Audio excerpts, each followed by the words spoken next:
Mano, me explica uma coisa. Como uma Bankai pode ser tão poderosa que o próprio usuário não consegue suportá-la? Se liga na cena.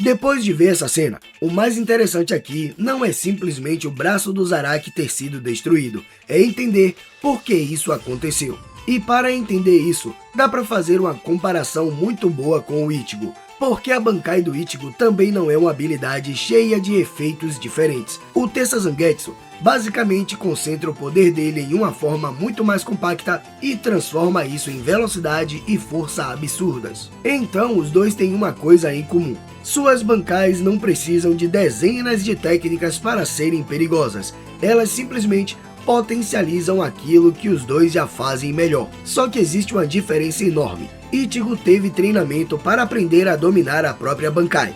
Zaraki praticamente descobriu que a Bankai existia e já precisou usar ela em uma das lutas mais absurdas da guerra. É como se o Ichigo tivesse aprendido primeiro a dirigir, enquanto o Zaraki simplesmente tivesse entrado num carro de corrida e pisado no acelerador. E isso explica porque a Bankai do Zaraki parece tão descontrolada. Ele não está usando técnicas elaboradas, ele está simplesmente liberando uma força monstruosa e deixando o próprio corpo tentar acompanhar.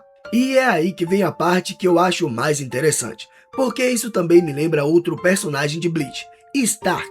Stark também era poderoso demais. A presença espiritual dele era tão absurda que os outros Hollows simplesmente não conseguiam ficar perto dele, e isso acabou deixando Stark completamente sozinho. Só que ele encontrou uma solução diferente. Ele dividiu a própria alma, e dessa divisão nasceu Lily Nate. Assim, ele finalmente tinha alguém que poderia permanecer ao seu lado. E olha que curioso, os dois parecem lidar com uma ideia parecida de maneiras completamente diferentes. Stark dividiu a própria alma para escapar da solidão. Zaraki passou anos acompanhado por uma parte da própria Zanpakuto sem sequer saber disso. Mas voltando para a luta, tem outro detalhe importante. Antes mesmo de aprender a usar a Bankai, Zaraki já tinha passado por algo parecido com uma espécie de bloqueio do próprio poder. Depois da luta contra Unohana, descobrimos que ele havia aprendido inconscientemente a limitar a própria força desde criança. E isso levanta uma possibilidade interessante. Talvez o maior inimigo do Zaraki nunca tenha sido encontrar alguém forte o suficiente.